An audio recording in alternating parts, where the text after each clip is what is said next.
네, 이번에는 증시대담 최이마의 맞수다 코너입니다. 조금 매크로와 거시경제 이 중심을 잡을 수 있는 그 심도 있는 이야기 들어보는 순서가 되겠고요. 자, 1월은 새로운 마음으로라는 타이틀이 지금 나갔습니다만 도움 말씀 주시기 위해서 대신증권의 이경민 투자전략부장과 함께하겠습니다. 네, 안녕하세요. 네, 안녕하십니까. 네. 오랜만에 뵙습니다. 네, 새해 복 많이 받으십시오. 새해 복 많이 받으시고요. 네. 자, 증권가에 오래 계셨지만 네. 이구동성을 하는 얘기가 참 살다 별일들을 다 보고. 네. 네. 2024년도는 진짜 그야말로 다사다난. 네. 2025년도 새 출발했는데 새로운 마음이 뭔가 좀 이렇게 신선하지는 않고 아직도 좀 답답하고 네. 미적거리기도 하고 그게 이제 내 외부 다 공히 해당되는 내용인 것 같은데요. 그래도 이제 1월 달 들어서 지금 저희 이번 주에 이제 새롭게 증시 테인이 시작했는데 힘내보자, 재건하자 네. 이런 희망을 얘기하죠. 네. 절망을 얘기할 수는 없잖아요. 그렇죠. 네. 근데 희망을 그냥 뜬금없이 하는 건 아니고 이제 데이터를 가지고 네. 우리가 얘기를 했는데 다행스럽게 오늘까지 한 5거래일 연속 네. 코스피는 좀 올라왔습니다. 네. 자, 1월 마무리를 또 이제 아직은 좀 중반을 넘어가지도 않았는데 네. 과연 코스피가 상승 반전을 할 수 있을까? 네, 이런 주제가 지금 나왔거든요. 네. 네.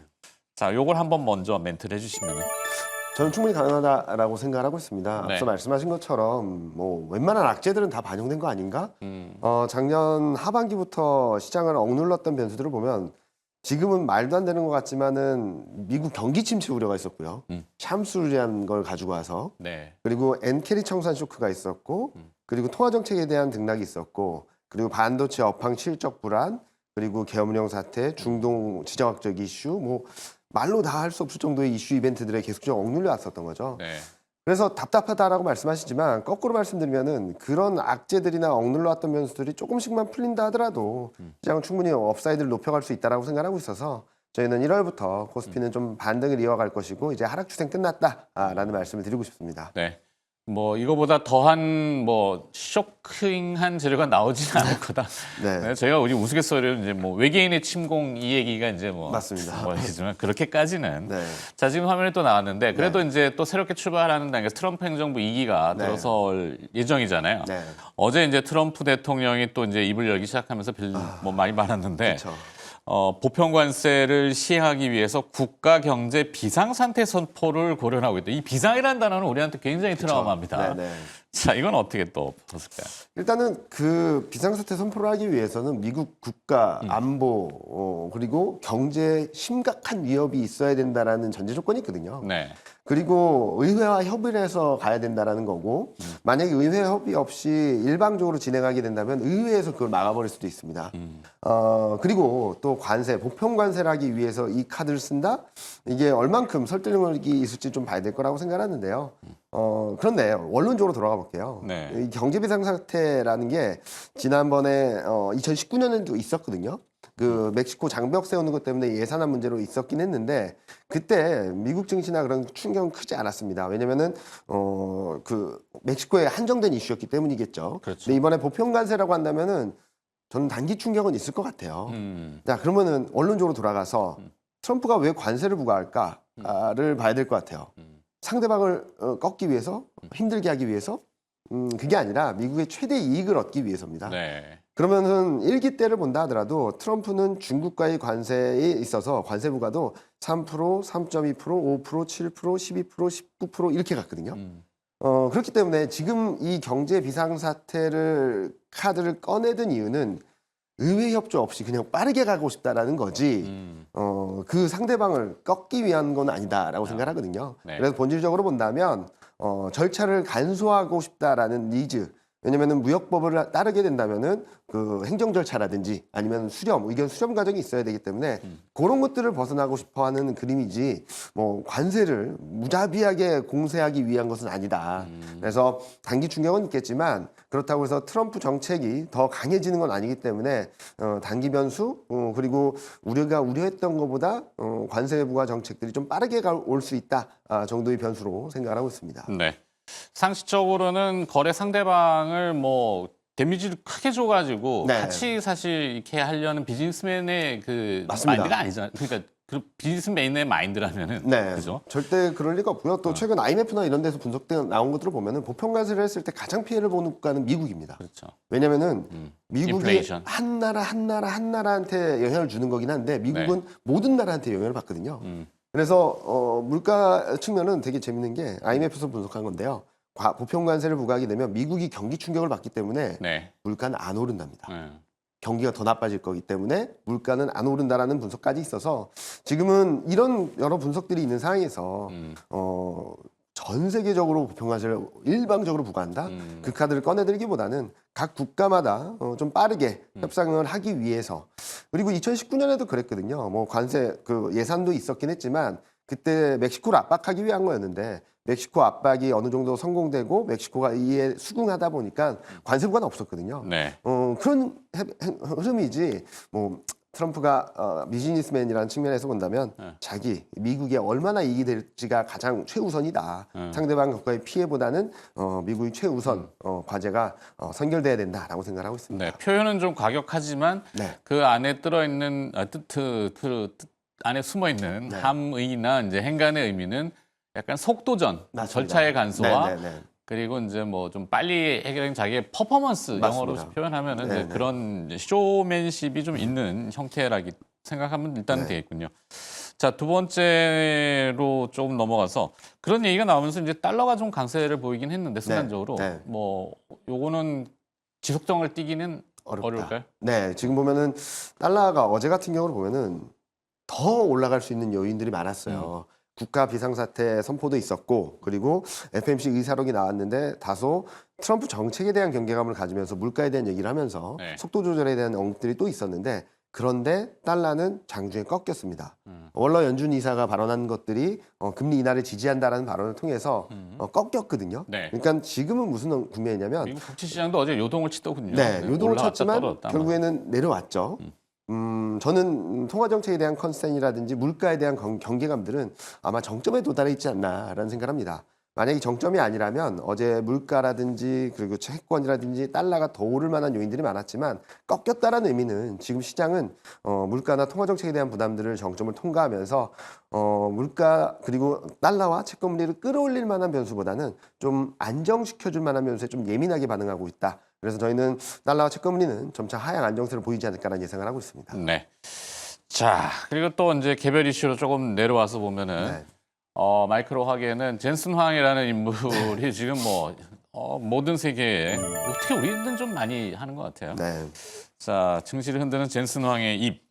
반도체 섹터의 득과실 어떻게 또 봅니까? 반도체는? 뭐 반도체는 뭐 제일 좋은 거는 가장 싸다라는 거죠. 전자 같은 경우는 고점 대비 거의 50%가 빠진 상황에서 반등을 하고 있는 상황이라서 가장 싸다. 이 하락하는 과정에서 어제 어닝 쇼크에도 불구하고 급등을 한 것은 실적은 어느 정도 선반영됐다는 인식들이 좀 강해졌다라고 생각합니다.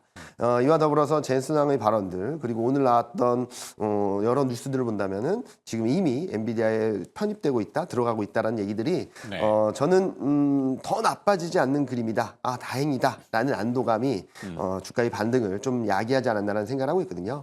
따라서 지금 시점에서 반도체가 더 나빠진다라기보다는 악재랄 악재는 상당 부분 선반영했고 이제는 좀 업사이드를 좀 고민해야 될 때다. 물론 단기간에 급등을 했죠. 뭐 며칠 사이에 레벨이 크게 올라온 데 따라서 단기 등락은 있겠지만 지금 다시 꺾인다라기보다는 바닥을 통과했고 이제 등락을 있다 하더라도 위쪽으로 업사이드를 좀 더 높게 바라볼 필요가 있지 않나라는 예상을 하고 있습니다. 네.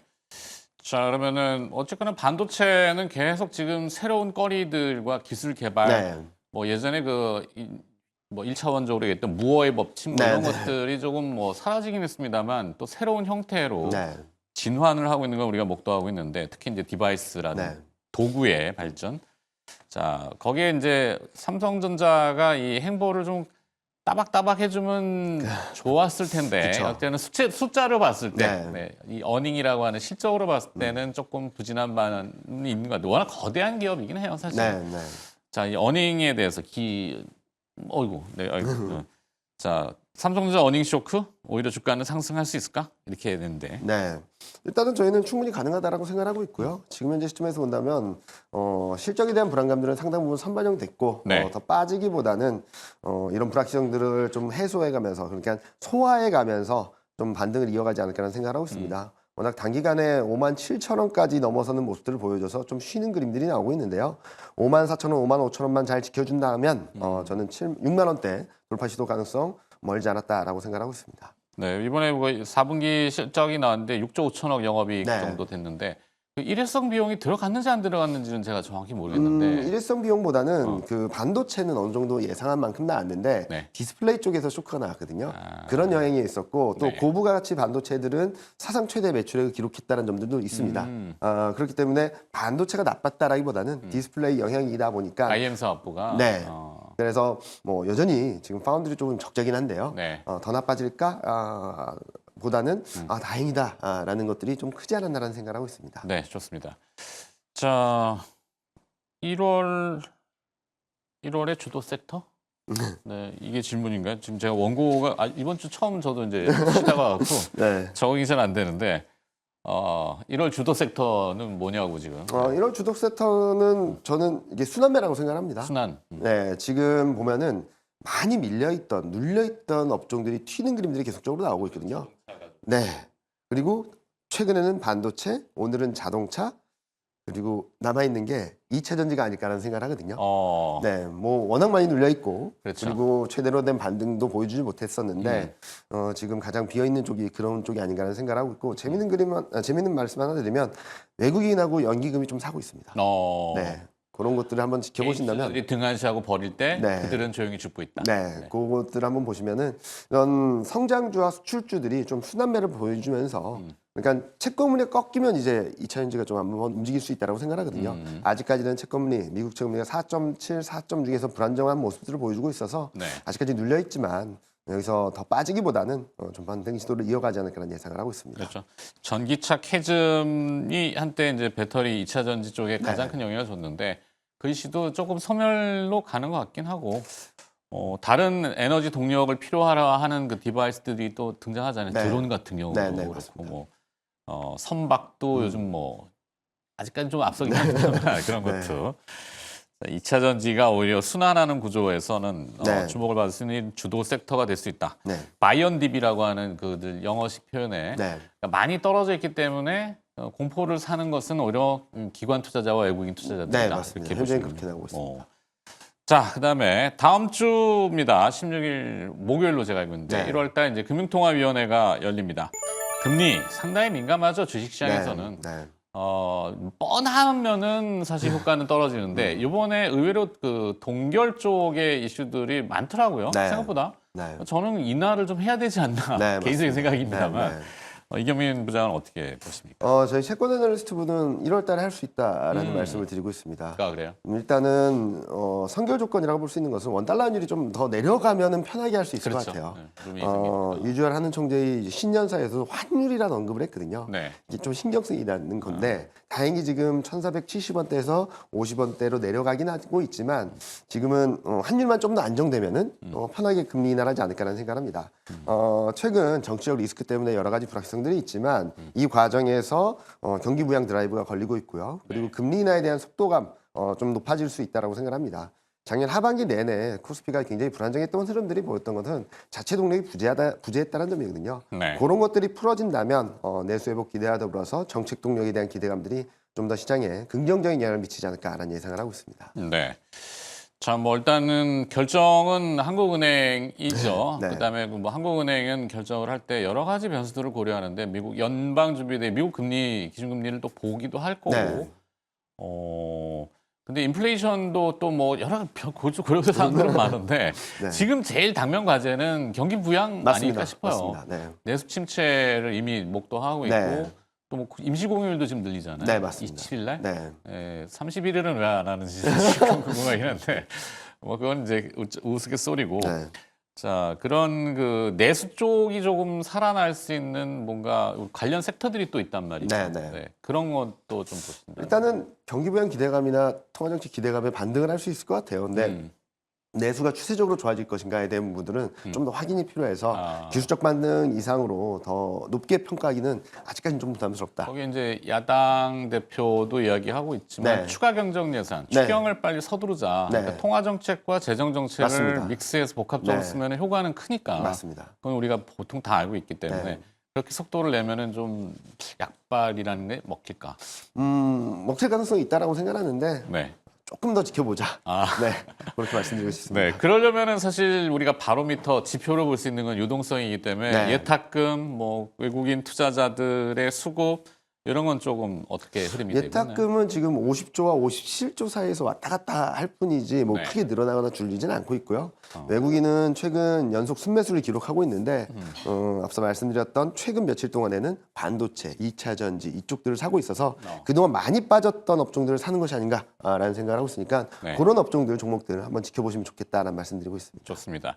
그 결론을 짓자면은 뭐 우리가 익숙히 많이 쓰던 제뉴어리 에펙트라고 네. 하는 1월 효과, 그거는 뭐 1월 달 끝나봐야 알겠지만, 맞습니다. 앞서 모두에도 이제 딱 서둔 주시긴 했는데 네.